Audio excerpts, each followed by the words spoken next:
everybody. How's it going? Yeah. So I was chatting with some folks last night, and actually Sean had brought up, in his own giddiness, he was asking folks who came to happy hour last night, and I want to ask the room the same question. How many people is this your first co-working event, period? Okay, so the majority of the room. That's really cool. How many people have ever been in a room with more than one other co-working operator? Like a handful of people. Okay, so most people here, this is your first time hanging out with people who do something like what you do.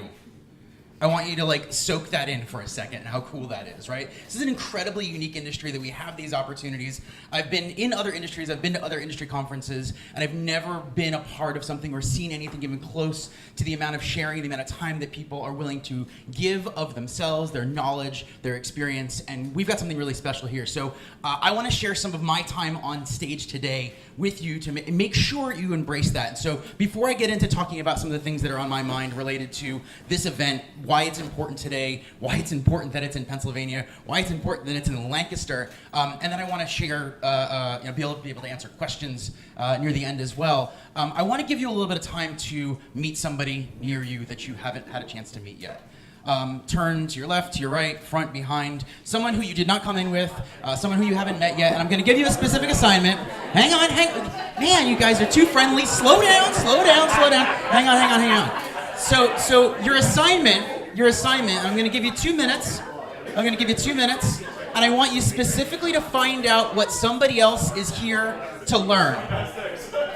Is everybody listening to me? I don't think you are. All right. You're meeting people. I want you to meet people in a very particular, specific way. All right.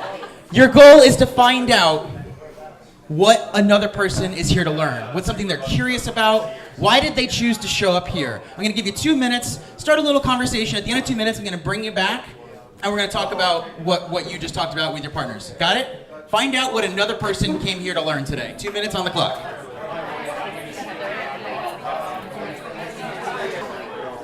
Summer camp for co-working. Awesome. So, all right, here's how this is going to go. I'm very interested, more than anything, over the next couple of days, being able to help as many people here as possible. I know there's a lot of other people in the room, both the people that will be on stage as well as people that are coming to the unconference tomorrow. Like I said, this is one of the most generous professional communities that I've ever been a part of. So I want to get an idea of what you want to learn. Why did you take a day out of your life, 2 days out of your life to be here with us? What are you here for? But there's a trick. There's always a caveat. And what I want to hear is the person who you just met, right? I want you to introduce them and what they're curious about to me. So I hope you were listening, right? It's a little test in how good you are at listening. That's 99% of our jobs as community builders. And when you're building a co-working space, most of your job is learning how to listen. So a little bit of practice here. And I'd love a volunteer to put your hand up and tell me who you met and what they're here for. And I saw a hand here, and then I'll go to Santiago. Yes? Okay, I met Adam right here. He's from Harrisburg. Fantastic. From Bedford. And he said that the one thing he was looking for was what works. What works? He has an established community, and he's looking maybe for an idea of what else he might try. That's fantastic. Awesome. Thank you. Santiago. Yes, this is William. He's with Radius Cowork, and he's out of Erie, Pennsylvania. And he's interested in learning how a co-working space can be applied to an economic development model within a community to build out a downtown area, a city, Awesome. hopefully a region. Fantastic. Cool. Who would else like to introduce the person? Angel.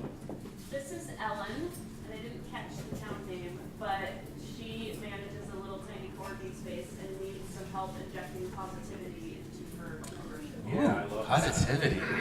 We should just go hang out there sometime. Yeah, right? I think this room should just go crash your face. That's awesome. Yes, here in the front. What's your name?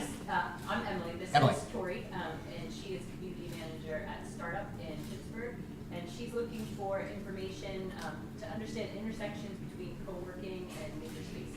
She's especially looking forward to the unconference. Fantastic. Let's do a couple more. This is fun. Who else would like to go? Yes. Hi, I'm Aubrey, and this is Laura. Laura is from Somerset, and they are opening a co-working space together with Emily, the owner. They're looking for as much insight as they can gain because they haven't opened yet, and they're a month out.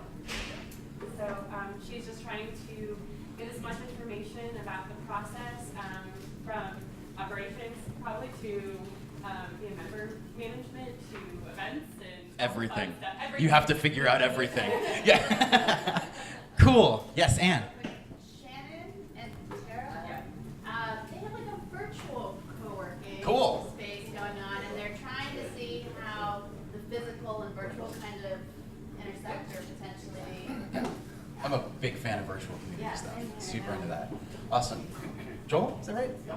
Sadid is from the DC area, and he has a co-working space in Bangladesh and is looking at possibly doing one in a more rural area in America, which we haven't. We do have some rural America to go around. That's true.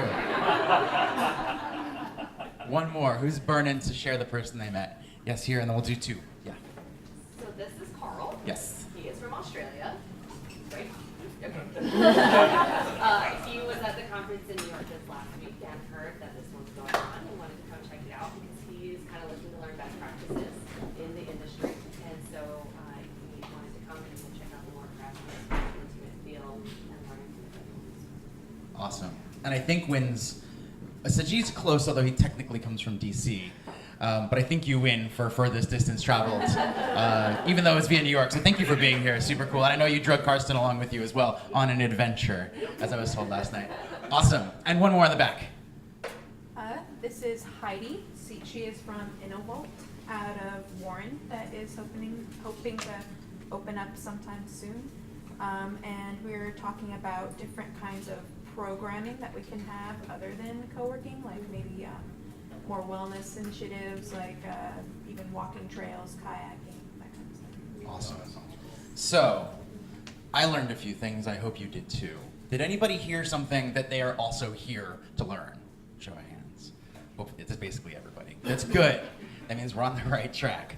One of the most important things I want to reinforce, even though today is kind of main stage day and tomorrow is on conference, this is a room full of knowledge, everyone at different ranges of experience. Do not be afraid to ask people. I love how even the first session started turning into more of a conversation than a presentation. I love that. I think that's indicative of the kind of event we're at, the kind of ecosystem we're a part of. That's what we're here to do.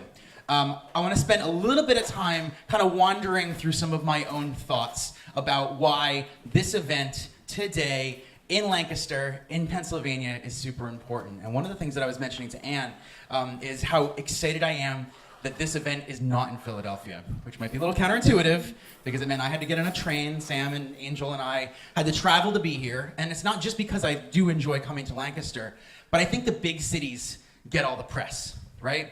If you decide what to do in your co-working space by what's in the press, you're deciding to do what's in your co-working space based on what happens in big cities. The big cities are outliers, and what works there first of all, barely works there. I think that's worth pointing out, but it doesn't always work where we are.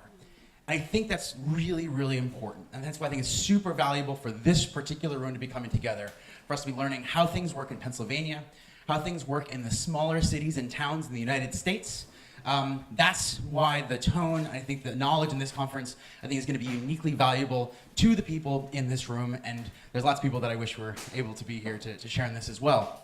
And a couple of not co-working related stories that sort of reinforce this to me. A couple of years ago, I took a wine class with my then girlfriend, now wife. And part of the reason I take a class like that is to spend time with a person that I like, but also to get my brain out of co-working.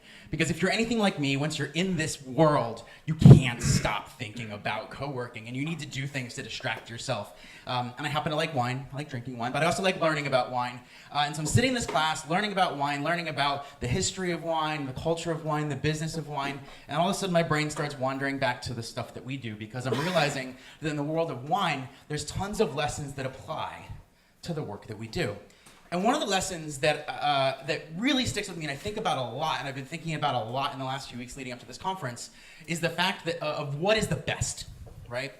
So in the world of wine, in particular in French wine culture, in the rest of the world, wine is named generally for the grape, right? It's a grape name or a blend, sometimes a style. But in France in particular, they do something different. And in France, wines are named for the region. wines are named for a very specific region. So if we're talking about, for instance, a Bordeaux-style blend, we're talking about the best wine made in this style of the way they make blends in Bordeaux. It's very regional. It's very specific. And the specificity comes down to the regional strengths. What grapes grow the best there? What history and culture and context? How does the food influence what people like to drink? Do people like sweeter wines? Do they like those like funkier, meatier, earthier wines? And it ties down to what the regional context is. And so when you're tasting for the best Bordeaux style blend, and that might even be the north side of the road and the south side of the road, we're talking about insane levels of specificity. The fact that the French wine culture just defines the best as the best to that very specific region, I think is one of the most important lessons that our industry can take away. When you're trying to be the best co-working space, trying to measure yourself up to what another co-working space does, another co-working space that you read about on the internet, another co-working space that you read about in the press, another co-working space that you visited, you toured 100 co-working spaces around the world and come back to your own space. Even if you created the perfect aggregate of all the other co-working spaces that you visit, it's not going to make it the best co-working space for where you are. And the way you make the best co-working space for where you are is slowing down and taking the time to really understand your regionality, where you are in time, in place, and analyzing who the people are, what do they care about, where do they see themselves going, what's missing. And as you hear stories from people who have built their communities over time and have experienced the fluxes and flows and are now in a really interesting situation where we have one word co-working to describe literally thousands, maybe tens of thousands of different experiences, it's tricky for us, right? The biggest and most important thing you can do is learn how to define your own version, your own flavor, your own best. Right? And so as you're listening and you're learning and you're asking questions and you're sharing what you're working on, I encourage you over the next couple of days to really be thinking about what are the elements that make your co-working space the best. Who are the people in your community, in your region, not just your members, but the context that you're in? And how can you best involve them and learn from them and build to suit them? The other thing, oops, I lost my train of thought. Actually, why don't we switch to a quick Q&A, and then I'll hopefully get that thought back. So with that thought in mind, I'm wondering if there's any thoughts or questions from the room. Let's try and turn this into a little bit of a conversation. Nothing. I blew you away. Yes. And something that's been on my mind is how to create community among members without turning people off with doing too much stuff, and how to find the right balance of things that connect people without turning off the people that just want to come in to work. So Totally. that doesn't like directly go into your. No, but it's a really good question in terms of trying to understand, because there's a couple of like common models, right, that I think we're seeing. Is there's places that are creating places to work, and then there's creating places to host events. And events seem to be like the capstone tool for community building. The trouble is if you're spending all day running events, it's lots of overhead, and lots of people are learning that events are great for bringing people in the room, for building culture, building connections, but they don't generally convert particularly well to members. So using them as a lead generation tool is generally not one of the best.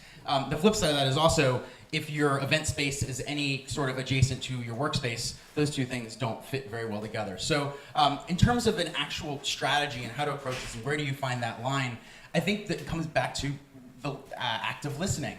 And a lot of the programming that we develop and a lot of the programming that I've seen work the best is not just grabbing programming and having an itinerary of, okay, we need lunch and learns, we need a monthly happy hour, we need a game night. I see lots of people plucking sort of an event template rather than turning to your community, looking and listening and saying, what things do you already do? And are there ways that doing those things together would actually be better, right? So it's more about unlocking a potential energy than trying to encourage people to participate in things that they don't already want to participate in. So for instance, if we know that somebody is coming in and they're trying to build their practice, and in order to build their practice, and whatever their skill or their business is, they want to start teaching what they know, right? So if this person already has a desire to teach what they know, then it's not about creating a series of lunch and learns, it's about doing everything you can to encourage that person to teach and share, and make it easy for them to connect with other people who want to learn. Or if there's if there's a handful of people who want to learn something similar, maybe putting your effort into finding somebody either in the community or beyond who can come in and support that. Emergent activity development and event development, I think, is super, super key. 90+% of the events and activities that are happening in our co-working space in Philadelphia are not only run by the members. The ideas are coming from the members, but they're also being run by the members. So when a member comes to us and says, hey, it would be really cool if ... there's two ways this can go. One is you can say, that sounds great, we'll make it happen. And that's a pretty easy default, and I think that's where a lot of us go. The other version, though, is, that sounds great, what can I do to help you make that happen, right? So about empowering that member to take ownership of it, and then when the event is a success, it's their success and your success all at once. Great question. Yeah. I'm curious, when you created your space, Yes. What was your desired outcome for that? I mean, what in your mind, since you say you're in your head all the time, Yeah. what was the desired outcome? So the desired outcome for me was that I wanted to know where the other people who did work like I did and who wanted to do work like I wanted to were. Right? I was a young business person myself. I had an idea of how I wanted to work, and I looked around the room of Philadelphia and the world and said, it is easier for me to find people who think like I do, work like I do, want to work like I do in other cities besides my own. And I happen to live in the 5th largest city in the country. And if it's hard for me to find them, and I'm actively looking, it's essentially impossible for other people to find them who aren't going to put in nearly as much work. So the closest things I found were things like the Chamber of Commerce, Sustainable Business Network, which are great organizations, but did not fit the profile of where I saw myself going. And to be more specific, I was building things on the internet. I saw myself as a craftsman, a craftsperson, who built things online. And so I wanted to find the other people in Philadelphia who had similar aspirations. And as I found them, I realized that we had another thing in common, is that we all, not only did we do that thing, but we all also found it difficult to find the others. So the success for me was reducing the barrier to finding the others, right? And the fact that there's a physical place to do it is an incredible tool, but it's just that, it's a tool. I had no aspirations of opening a space. I still don't particularly like running a space. It's the worst part of the job, but it's a means to an end, and an incredible one, to be fair. So are you still doing the thing that you wanted to connect with people to do, or have you transcended that because of it? The answer is yes to both. I started as a freelance web developer. I don't get paid to write code so much anymore, but the evolution of my career, it wasn't so much about writing code, but it was about the evolution of my career. People who didn't just want to do a job, but people who saw themselves creating their own way, right? And so I've created my own way. I'm in a room full of people creating their own way. Every day I meet people who make a living doing something that they really care about in a way that I didn't even know existed. And so I get to benefit from that in the same way that my members do, which in itself, I think is another crucial thing that doesn't get brought up nearly enough, is that us as operators, whether we're the owners, the founders, or the hired staff, if we're not benefiting from the co-working spaces that we run, we're leaving the biggest portion of our own opportunity on the table. Angel's answer before to why she doesn't care so much to worry about profitability, I think is another version of that. Is the fact that it's profitable and sustainable means that it allows me to work the way I want to work. And if I didn't get joy out of it, even if it was insanely profitable, if it was making me miserable, the money wouldn't be worth it. Thank you. Great, what else is on your minds? I got Sajid, and then in the back. Yeah, so with the previous presentation in mind where co-working was being explained just to the members, I imagine there's something to do with sustainability where you're showing your economic impact to like the municipality or whatever other entities might decide the fate of your co-working space. So how do you track economic impact and like help to tell that story to the entities that matter in your survival, I guess? Yeah, so we've never depended on outside support for our own success. Sort of a sideways way to answer your question. My initial interactions with the supporting bodies, our local government, to be more specific, the Department of Commerce reached out to us. They said, "We heard what you're doing. Sounds very interesting. We don't understand it. How can we help?" And 22-year-old knucklehead me, my response was, "Just stay out of my way," which I think is a fair answer, but not a particularly good one. And it took me a while to learn how to understand their motivations in order to align ours with theirs. And one of the most valuable things that I did, somewhat by accident and at first, and once I realized the power of intentionally going forward, was if I was showing up to the local municipalities who potentially had resources, if I was showing up asking for anything, I was standing in line with all the other people to ask for something. But if I showed up with a good story, something that was interesting, something that they could share, then they would turn around and potentially offer me more than I knew how to take. So with the stories that I'm looking to share are ones that are of often the underrepresented industries. So for instance, I will look to a couple of members who met at Indy Hall, teamed up, and started a small press publishing company, right? And not only are they generating revenue by publishing books, some, I believe the majority of them are local authors, they're building themselves as a platform for these authors to be picked up then later by bigger publishers, again, pointing more reputation back to the city of Philadelphia. And they love those kinds of stories. I might find an example of teams who, again, met at Indy Hall, and as they grew, hired from within Indy Hall, and then continued on to outgrow Indy Hall, continue hiring, continue developing, but still staying members, showing the desire to reinvest, both financially, but then come back and teach and share and learn and inspire. The reality is I can share those business examples. I can also just sort of show up and say, hey, we're doing this really cool thing, and I think that you should send some of your people down to participate. I can tell them stories all day long. I've seen the real power of a personal invitation to come to one of our events. I think one of the things that we took for granted early on was we'd put together something, and like all of you, you're the people who will show up. You don't even really need an invitation, right? You're going to come because you're looking for people to connect with, looking for things to do. Especially the folks that are in these, whether it's government entities, supporting entities. The personal invitation saying, hey, it's not that you can come, it's you should come. I want you to come. I want you to meet people. I have a couple people I want to introduce you to. And that's starting the ball rolling there. Then they start asking about more opportunities to come back, more opportunities to get involved. The third thing, and potentially the most important, is reminding them that the way we work, the way we're all learning how to work, if they view it as a laboratory, rather than just using our stories of success within our members and say, you should come down and learn how we solve problems and potentially bring that back to your own teams. And we had a really interesting example when Google was pitching for having cities pitch to get their fiber internet rolled out to their cities. We had a CTO at City Hall who was making that, trying to make that argument to Google that they should come to Philadelphia. Whether or not we actually got it wasn't even all that interesting to me, but the fact that the city wanted to position themselves to a big national player, I thought was kind of interesting. And so I said, hey, you want to put together a pitch?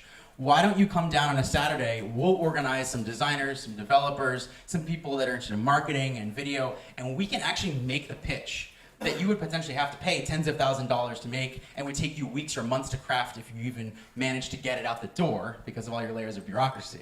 So what if you came down for a weekend and we tried to put something together?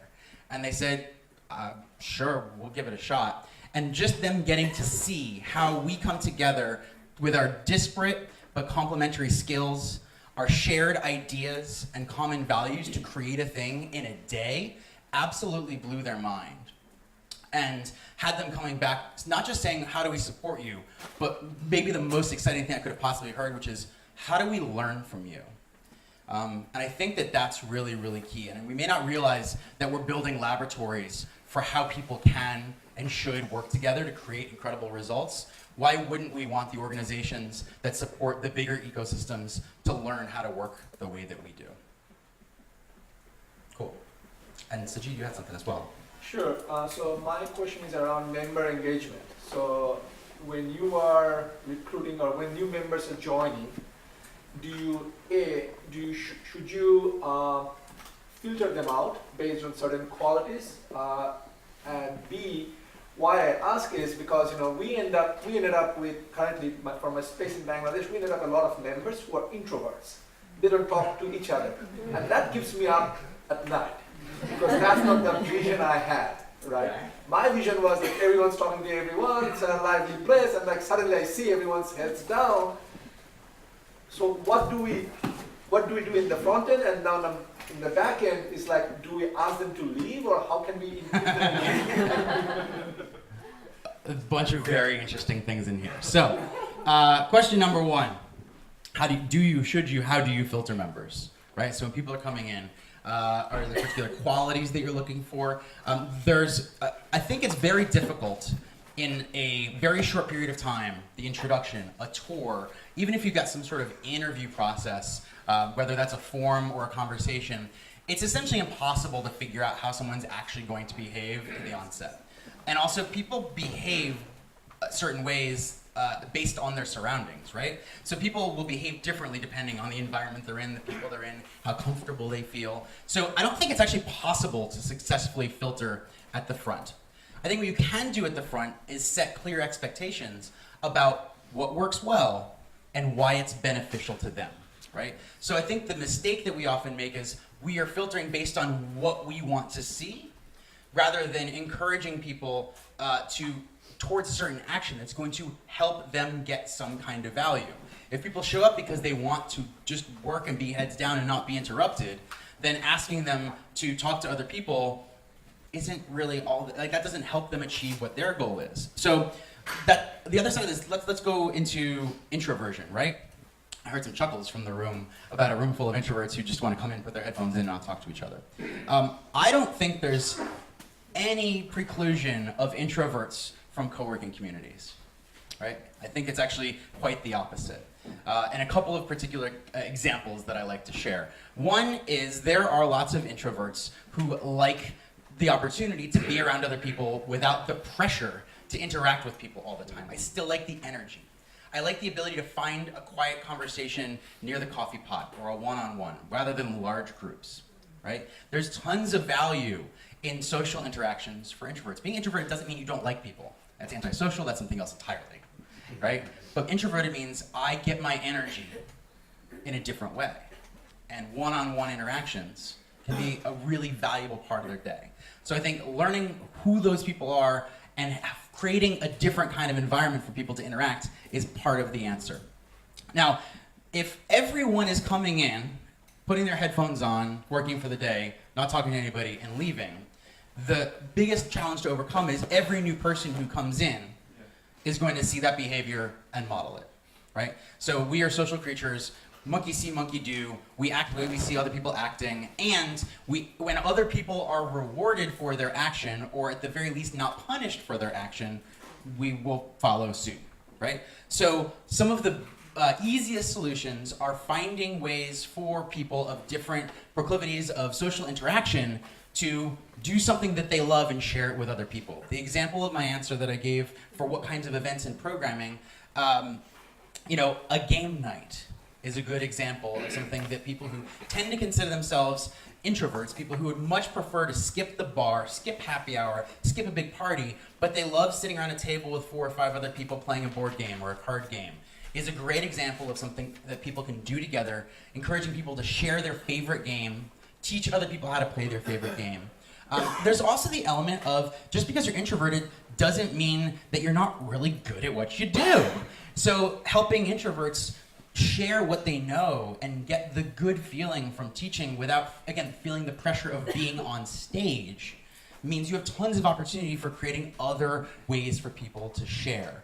Whether that's opening up things like office hours or having just smaller group roundtable conversations where it's less of a presentation and more of a dialogue.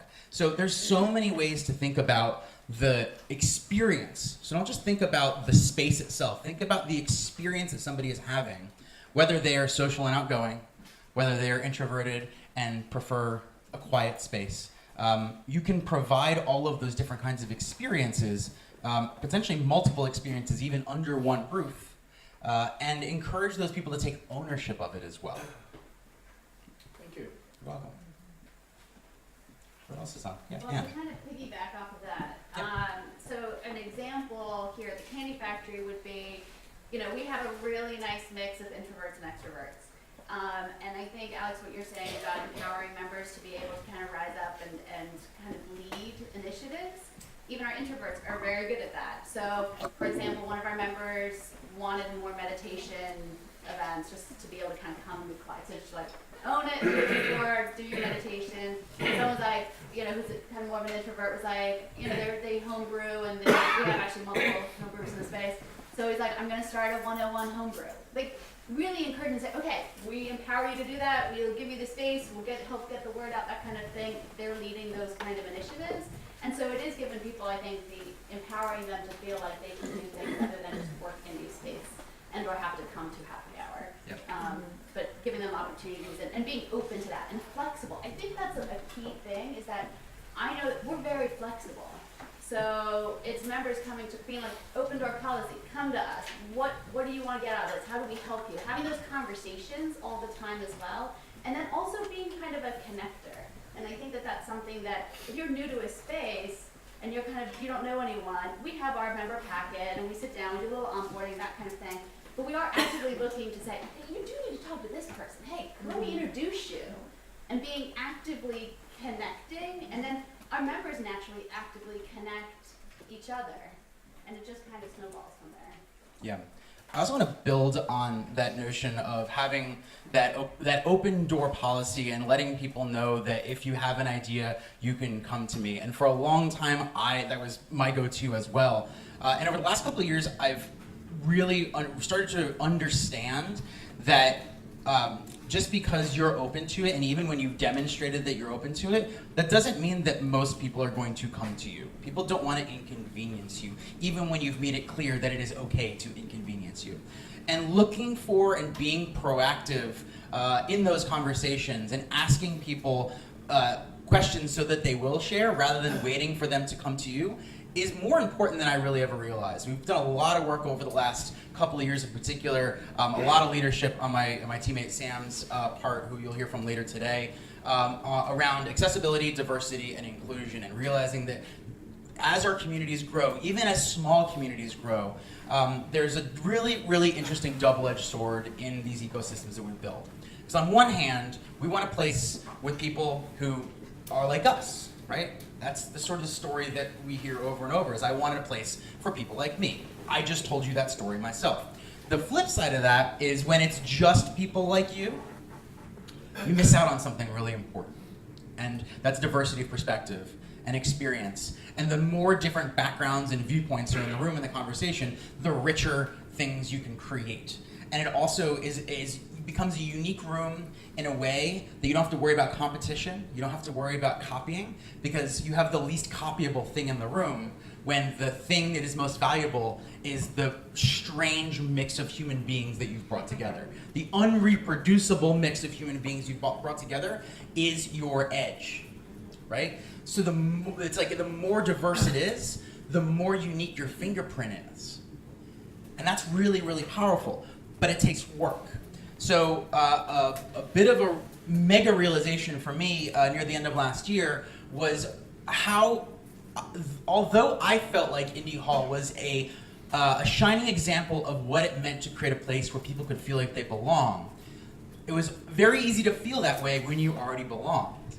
But there were lots of people who'd walk in the room, not see someone like them, and quickly assume that they did not belong, right? So Indy Hall, although we're in one of the largest, so we're a majority minority city, right? Indy Hall is still dominantly white people. So if you're not white, you walk in, you assume, I probably don't belong here. And not necessarily in a negative way, but it lowers the ability to feel like you belong. We're almost 50% women across our total membership, but our full-time membership is closer to like 20% women. And so if you come in, you're a woman, you look around, you're like, all right, now I got a bunch of white dudes. I know what that feels like at work. I don't know if I belong here. And anytime you give somebody a moment of hesitation to say, I'm not sure if I belong here, If you come from the marketing world, it's the equivalent of somebody landing on your website saying, I'm not sure if this is for me. They close the tab and they never come back. And it's not because they don't like you. It's not because your offering's not good. It's because they don't see themselves in it. And that requires work. That requires you meeting people where they are, going to where they are, extending that personal invitation and saying, I would like to do something together. All right, so even in our most recent hiring process, we went out of our way to say we want to hire from communities that are not people that would automatically walk in the door of Indy Hall. Super counterintuitive. We've had a great track record of hiring incredible people that were recommendations and referrals from our members. And I still highly recommend that as an approach. At the same time, I realized that we were removing this opportunity from the plate of tons of people who didn't even know that Indy Hall existed. And why wouldn't I want to share this amazing opportunity that I've now shared with 9 generations of teammates with somebody who doesn't even know we exist yet? And how do we put this in their hands? And the truth is it's work, but it's not that much work. And in the example of the hiring process, putting together a job application, a description, and then sharing that into communities that we don't normally interact with, finding one person, whether I know them or not, saying, hey, we've got kind of an interesting opportunity. We'd love to reach beyond our own usual walls. I would love to interact more in the future. In the meantime, is it possible for you to share this with your community? And was met with so much warm reception.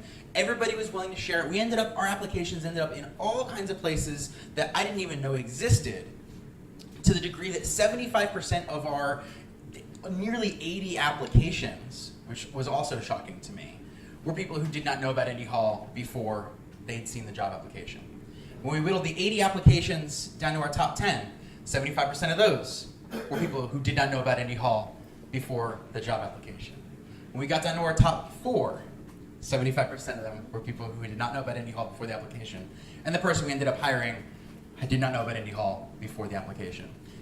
Achieving that result took about an hour and a half of work, initially, of finding those organizations, brainstorming with our community and saying, what communities do you know that it would be really cool to do stuff with? Do you know someone there? And if not, just what's the website and I'll go find it. We can do those kinds of efforts with our own events, saying, hey, we're hosting an event. We'd love for you to be a part of it. We're putting together a panel of speakers. Do you have anyone to recommend? We're looking to host a lunch and learn. Do you know anyone who knows about this topic? Can we invite them in to teach and share? And start proactively shaping the diversity, that fingerprint. I think if you think about it less like diversity and more like a fingerprint, we can create that regionality that I was talking about earlier is literally down to your specific space. Sam. Can I add one thing to that? Please. So you mentioned that we talked to members, and something that I want to point to is one of our members in particular, all she needed to do was be asked, what groups we should be reaching out to, and she sent us the most unbelievable email with I think 10 resources of places to reach out to, and then was incredibly excited about the process just from a very, very quick invitation. So I just wanted to point to that specific thing because it made a huge difference. Big time. Yes, in the back. Yeah, I just wanted to piggyback off the introvert-extrovert conversation and kind of what you guys are discussing right now. I definitely consider myself an introvert. However, in social settings, I can hold my own. However, when I first got hired to work at the Candy Factory, co-working was a very foreign concept to me. I'm a very heads-down worker, like my teammates know. When I get locked into a project, it's very hard for me to think about anything else. And I did get very frustrated if I was bad with something. But here, I actually found that co-working is very essential for me as a worker because it helps me when I need to take a break and actually stimulate that creativity. We have lunch and learns, and we sit together at the lunch table, and we have opportunities to be able to take a second, take a walk, and just re-stimulate yourself instead of just sitting heads down the whole day. However, I do think it's imperative, and members and my teammates actually have shown that it's okay to be an introvert, and they make me feel really welcomed and not try to push me out of my shell or make me more of an extrovert, but actually accept that, oh, Madison's heads down right now, we acknowledge that. However, they do try to get me involved with things, but don't pressure me. And I think that's really important, going off of your comment earlier, is that it's really important as an introvert to not feel pressure or feel like I have to be like all the charismatic people in the building. And if I'm not as essential to the community. And I'm not like everyone else, and I don't feel as welcome. But this community has definitely made me feel that way. So with your co-working spaces, if you know someone that's not necessarily a talker or is very heads down, it doesn't necessarily mean that they don't want to get involved. It's just they have a different way of getting involved. And so acknowledging that is, I think, super important. And you will notice, like you mentioned earlier, that they will be an asset in their own particular way. So I just kind of wanted to comment on that as an introvert myself. So yeah. Yeah, that's phenomenal. And yeah, That's actually something, so we belong to Coworking University, virtual community. Yeah. And that's actually something that came up in yesterday's virtual conversation that we did, which was how do you engage members and work with members on a regular basis. And the conversation came up about the introverts and how you have people that self-identified as introverts, and one guy said that after 6 months, several of them came out and said, turns out I'm not! You know, I meet all these people and I'm having fun! Yeah, so just by modeling and being part of a community, it seems to really make a difference in accepting where they are and just working with them. I think it's true whether we're talking about introvert, extrovert, or an employment style, or really anything. Most people are only ever exposed to one, maybe two versions of something. I mean, take this out of introvert and extrovert and think about the range of employment styles that we're now exposed to. Most people in the world still have not met a freelancer. How weird is that? But it's this like growing, like it's skyrocketing category. And if you've never met somebody, you see it and it's super foreign and it feels weird and it feels like it could never be you. But if you only meet one freelancer, you assume that all freelancers must be, dealing with feast, famine, payment cycles, and they're working way too many hours, and they're super stressed, and their clients are all assholes, and the reality is there's a lot of different ways to be a freelancer. And so I think one of the benefits to being in these ecosystems for our members, and we talk about this in tours, I talk about this with students, I talk about this with really anyone who's trying to figure out why would I bother with co-working. And I think that ability to see a range of people doing things like what you do, but doing them differently, opens up your perspective to, oh, there's a way I could be doing something that's totally different from what I'm used to that I didn't even realize it was there. We had a whole conversation yesterday in a podcast I was recording about blind spots. And blind spots have been a part of our own internal lingo as we're approaching this conversation about diversity and inclusion, in realizing that a lot of the biggest opportunities we didn't see. It's not that they weren't there, it's they were right under our nose, we just didn't know what they looked like. And like a great example of that for us is working parents. All three of our teammates, myself included, do not have kids. And so I don't know, and I don't understand what the specific challenges of being a working parent are, and all it takes is an invitation to a lunchtime conversation with a handful of our members who are working parents and asking the question, how does your day work? Right? What are the biggest challenges in your day? And we start learning about things like the fact that there isn't parking close to Indy Hall is a categorically massive challenge for them, because the way they move their kids around the city in their car means that if they can't park the car, it has the potential to eat up way more the minutes or hours of their day. They can't just ride their bike in, they can't just walk, they can't just take public transportation. All these other considerations that are really simple for us to potentially help fix, but we weren't thinking about because we haven't been in that position. I think it translates across the board. I think I've got time for like one or two more questions. Otherwise, we can wrap up early and give people a little coffee bio break. If there's no further questions, then I'll just say thank you for your time, your attention, and participation. Thank you for, again, taking multiple days out of your life to be here. Super excited to meet all of you around all the rest of today and tomorrow as well. And thanks to Ann and the team for putting this together.